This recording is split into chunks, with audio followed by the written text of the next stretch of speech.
Hello students, welcome back to my channel. आज हम आपके लिए लेके आए हैं class 11th history chapter 2 an empire across 3 continents. ये सेम चैप्टर की हमारी पार्ट 3 सीरीज़ है। उम्मीद करते हैं आप पार्ट 3 देखने से पहले मेरा पार्ट 1 और पार्ट 2 सीरीज़ देखेंगे जो ऑलरेडी मेरे चैनल पर अवेलेबल है।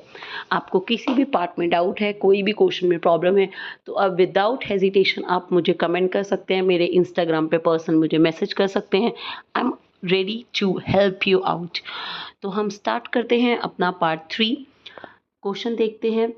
Why do you think the Roman government stopped coining in silver and which metal did it begin to use for the production of coinage? Same NCERT से उठाया हुआ question है मेरा।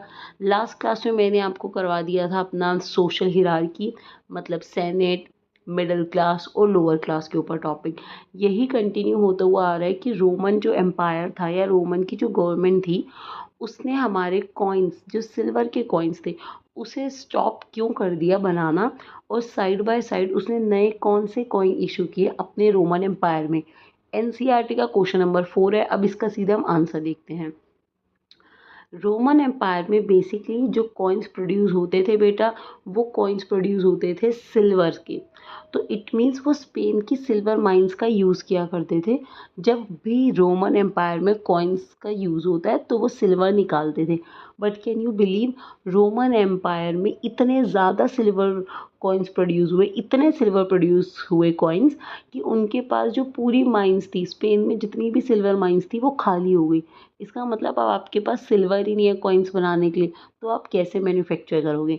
तब वहाँ पर एक कॉन्स्टेंटाइन नया रूलर आया और इस नए रूलर ने न्यू सिस्टम स्टार्ट किया। और वो सिस्टम था कि अब हम सिल्वर कॉइन्स इशू नहीं करेंगे, अब हम जिस मेटल के कॉइन इशू करेंगे वो क्या होगा बेटा, गोल्ड होगा। तो देखिए दोनों क्वेश्चन हो गए। सिल्वर कॉइन्स इसलिए बनाने बंद किए बिकॉज शॉर्टेज हो गई मार्केट में, सिल्वर ही ख़त्म हो गया, हमारी माइंस में ही सिल्वर ख़त्म हो गया, तो हम कैसे कॉइन्स बनाएंगे सिल्वर के। फिर कॉन्स्टेंटाइन न्यू रूलर आए रोमन एम्पायर में और उन्होंने न्यू गोल्ड कॉइन इशू किए, जो कि बाद में चल के आप आगे पढ़ोगे सॉलिडस के नाम से फेमस है। नेक्स्ट टॉपिक करते हैं, that is late antiquity. Same 1 mark का क्वेश्चन है। लेट एंटिक्विटी होता है बिल्कुल फाइनल और फैंटास्टिक पीरियड, जिसके अंदर रोमन एम्पायर जो है एक तरीके से ब्रेक हो जाएगा, ख़त्म हो जाएगा। इसका मतलब हम चैप्टर के बिल्कुल एंड पे आ गए हैं, जिसके अंदर हम पढ़ने वाले हैं। अगर ये मेरी नंबर लाइन थी और अगर आप मेरे चैप्टर को ध्यान से सुन रहे हैं तो मैंने इस नंबर लाइन पे आपको ऐसे पढ़ाया था। 1st to 3rd सेंचुरी मेरी अर्ली एम्पायर कहलाती है बेटा। क्या कहलाती है? Early empire. और 4th to 7th सेंचुरी मेरी कहलाती है लेट एम्पायर या लेट एंटिक्विटी। तो इसका मतलब जो लास्ट के टाइम पीरियड है वो लेट एंटिक्विटी के टाइम पीरियड है, जिसमें हम 4th to सेंचुरी के बारे में पढ़ने वाले हैं। तो मतलब 4th सेंचुरी के बाद अब रोमन एम्पायर में हुआ क्या था, तो आओ पढ़ते हैं। 4th सेंचुरी में हमारे यहाँ पर सीट पर बैठे थे एक नए राजा, जिस राजा का नाम है कॉन्स्टेंटाइन। इसका मतलब ये नए पर्सन हैं जो सीट पर बैठे हैं। अब इन्होंने सीट पे बैठते ही क्या किया, तो कॉन्स्टेंटाइन ने बेटा सीट पे बैठते ही 3 सबसे बड़े डिसीजन लिए हैं जो हर एक बच्चे को पता होने चाहिए। कौन से डिसीजन है, तो देखिए कॉन्स्टेंटाइन का सबसे बड़ा डिसीजन है कि हम अब से अपनी एक ऑफिशियल लैंग्वेज बनाएंगे और हमारी ऑफिशियल लैंग्वेज क्या होगी, क्रिश्चियनिटी। इसका मतलब अब हम क्रिश्चियनिटी को प्रमोट करेंगे। सेकंड इनका सबसे बड़ा इनोवेशन कहलाता है, जो मैंने अभी आपको पीछे बताया, सॉलिडस कॉइन। क्योंकि रोमन एम्पायर में सिल्वर माइंस ख़त्म हो गई हैं तो कॉन्स्टेंटाइन ने अपने टाइम पीरियड में एक नया गोल्ड कॉइन इशू किया। उसी गोल्ड कॉइन को हम सॉलिडस कहते हैं, जो बेसिकली 4.5 ग्राम का प्योर गोल्ड कॉइन था। इसका था बेटा 4.5 ग्राम का प्योर गोल्ड कॉइन, जिसे सॉलिडस के नाम से जाना जाता है। तो देखिए कॉन्स्टेंटाइन ने सबसे बड़ी अचीवमेंट क्या की कि क्रिश्चियनिटी को ऑफिशियल रिलीजन बनाया। दूसरी सबसे बड़ी अचीवमेंट क्या की कि अपने टाइम पीरियड में वो नई करेंसी लेके आए, जिसे हम सॉलिडस कॉइन कहते हैं। और तीसरी अचीवमेंट है, उन्होंने अपने ही नाम पे एक कैपिटल बना दी और उस कैपिटल का नाम है कॉन्स्टेंटिन पॉल। अगर आप ध्यान से देखेंगे तो तीनों चीज़ें सी से हैं। क्रिश्चियनिटी आई, क्रिश्चियनिटी के बाद कॉइन आया, कॉइन के बाद कॉन्स्टेंटिन पॉल, उनकी कैपिटल आई उन्हीं के नाम से। तो जैसे उनका नाम है कॉन्स्टेंटाइन, सी वर्ड से स्टार्ट है, वैसे ही उन्होंने चीज़ें करी हैं। पहली चीज़ें करी हैं आपके लिए, मान लीजिए आपका कॉन्स्टेंटाइन आपकी कैपिटल, ठीक है, और क्रिश्चियनिटी रिलीजन, और कॉइन आपकी करेंसी। कॉन्स्टेंटाइन अगर आज का बोले तो आज का मॉडर्न इस्तांबुल जो कि टर्की में है, ये उनकी सबसे बड़ी इनोवेशंस हैं। तो 4th सेंचुरी में जब कॉन्स्टेंटाइन सीट पे बैठे तो उन्होंने 3 चीज़ें की, क्रिश्चियनिटी, कॉइन और कैपिटल। अब बैठते हैं एक नया राजा सीट पे जिस एम्परर का नाम है डिकोटलिन। वैसे तो ऑफ कोर्स रोमन एम्पायर में बहुत सारे राजा सीट पे बैठे और टाइम टू टाइम चेंज होते रहे, but in your NCERT class 11 book it's only given a 2 emperor main focus जो 4th सेंचुरी के बाद आए हैं, वो है कॉन्स्टेंटिन और डिकोटलिन।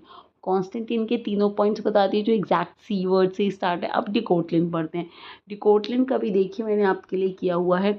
इन्होंने ओवर एक्सपेंशन जितना भी था, जो भी extra over expansion Roman empire का था, उसे कट बैक किया। इसका मतलब इन्होंने पूरे अपने एम्पायर की बाउंड्रीज बनाई कि एग्जैक्ट हमें पता हो कि रोमन एम्पायर है कितना। जितने भी हमारे फ्रंटियर्स हैं, मतलब जितनी भी मेरी बाउंड्रीज है, जो भी मेरे इलाका है, मैं उसे पूरा फोर्टिफाइड करूँ, प्रोविजनल करूँ, मुझे पता हो मेरे एरिया में कितने गांव हैं, क्या चीज़ें हैं।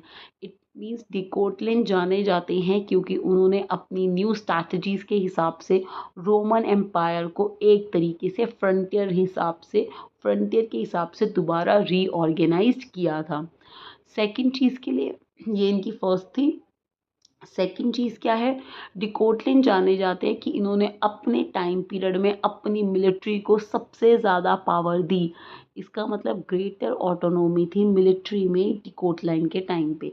तो इनकी सिर्फ 2 ही हमारी अचीवमेंट है, पहला रीऑर्गेनाइजेशन करना फ्रंटियर का, और दूसरा मैक्सिमम ऑटोनॉमी देना अपने मिलिट्री कमांडर्स को, मतलब मिलिट्री कमांडर्स को सबसे पावरफुल बनाया इन्होंने अपने टाइम पीरियड पे, ठीक है। अब हम पढ़ते हैं आज का last topic, causes for the decline of Roman empire. ये आपके चैप्टर का लास्ट टॉपिक है, इसके बाद आपके चैप्टर ओवर है। कॉजेज, अब आखिर में रोमन एम्पायर ख़त्म कैसे हो गया, तो मैंने आपको कई बार नंबर लाइन बना दी है। अब हम आ गए हैं 7th सेंचुरी के नियर बाय, 6th का एंड है, 7th सेंचुरी चल रही है और रोमन एम्पायर पूरे तरीके से ख़त्म होने की कगार पर आ गया है। देखिए सबसे पहला पॉइंट मैंने आपके लिए लिखा, so political instability and civil war. तो पॉलिटिकल इंस्टेबिलिटी का मतलब आता है कि रोमन एम्पायर में कंटिन्यू फ्रीक्वेंटली एम्परर चेंज होते चले गए। आपको याद होगा तो मैंने आपको पढ़ाया भी था कि 3rd सेंचुरी क्राइसिस में भी सबसे बड़ा रीज़न यही था, कोई भी एक राजा सीट पर नहीं बैठता था, कभी कोई सोल्जर उसे मार रहा है, कभी राजा खुद छोड़ के जा रहा है। It means many emperor were murder and so many things happen. कोई भी एक रोमन गवर्नमेंट सीट पे नहीं बैठी, पॉलिटिकल्स इतनी इंस्टेबिलिटी थी, कोई राजा रोमन एम्पायर को सही से कंसोलिडेट नहीं कर पा रहा है। तो ये सबसे पहला रीज़न आता है जिसने रोमन एम्पायर की स्ट्रेंथ को अफेक्ट किया। सेकेंड पॉइंट है वीकनिंग ऑफ आर्मी। टाइम के साथ साथ इनकी आर्मी जो थी वो वीक होती जा रही थी। क्यों? क्योंकि आप अपनी आर्मी लार्जर करे जा रहे हो, इतनी लार्जर आर्मी के लिए आपको उतने एक्सपेंसिव चाहिए। अब पॉलिटिकल्स में तो मतलब आप सोचिए, राजा तो कोई ढंग से सीट पर बैठ नहीं पा रहा, वो कैसे टैक्सेस चार्ज करेगा, कितना पैसा कलेक्ट करेगा और आर्मी पे कैसे लगाएगा। टाइम के साथ साथ हमारी आर्मी वीक होती चलेगी और अभी आप आगे पॉइंट पढ़ोगे, साइड बाय साइड आपके जितने ईरान हैं, जर्मन के लोग हैं, वो आप पे अटैक कर रहे हैं। मतलब लोग आप पे अटैक कर रहे हैं और आपकी आर्मी बेटर है नहीं, तो ऑफ कोर्स आपका पतन होना कंफर्म है। देखिए थर्ड पॉइंट आपके लिए यही है, attacked by Germanic tribe. German के लोगों ने अटैक कर दिया। जर्मन के लोगों ने कंटिन्यू अटैक किया 5th सेंचुरी में, 6th सेंचुरी में, और कितने भी जो जर्मन के ट्राइब्स हैं 5th 6th सेंचुरी तक आते आते इन्होंने रोमन एम्पायर के इतने एरियाज पर अटैक किया कि वहाँ पे अपनी खुद की जर्मनिक ट्राइब्स बना ली। समझ रहे हो आप? आप देखिए सारे पॉइंट्स रिलेट हैं। राजा सीट पे बैठ नहीं पा रहा, राजा नहीं बैठ पा रहा तो आपकी आर्मी स्ट्रांग नहीं हो पा रही, आर्मी स्ट्रांग नहीं हो पा रही तो ऑटोमेटिकली जो बाहर के लोग हैं, चाहे वो जर्मन है, अभी आने वाले पॉइंट में ईरान भी आएगा, वो सब अटैक कर रहे हैं और आपकी आर्मी स्ट्रांग नहीं है तो बेटा आप हार जाओगे, और आप हार जाओगे तो दूसरे लोग आपके घर में आके कब्जा कर लेंगे। तो इन शॉर्ट यही हुआ, रोमन एम्पायर में कोई वीकन मतलब कोई स्ट्रॉन्ग गवर्नमेंट बैठ नहीं पाया, वीकन पूरा का पूरा एम्पायर होता चला गया। जर्मनी टाइप ट्राइब्स ने अटैक करके अपने खुद के ऑन किंगडम्स बना लिए। बताइए रोमन एम्पायर में जर्मन के लोग आके बैठ गए।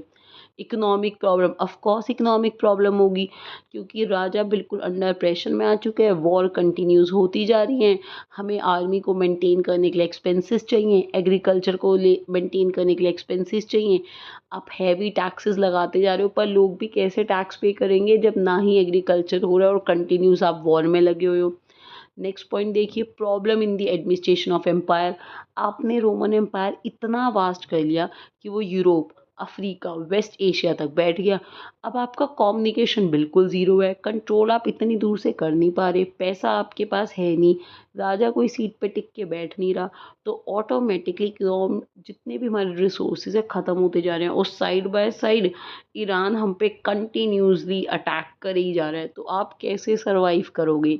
मतलब चारों साइड से समझिए रोमन एम्पायर पूरे तरीके से घिर चुका है, अब उसके पास कोई और रास्ता नहीं है। और एक और चीज़ आ गई, अब क्या आ गई, अब वो आ गई इस्लाम।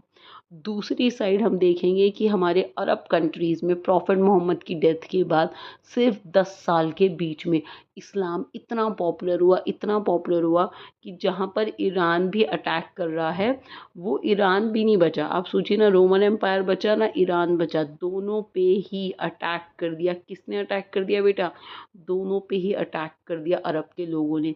इसका मतलब ईरान में भी, इराक में भी, सब जगह 7वीं सेंचुरी तक आते आते इस्लाम आ गया।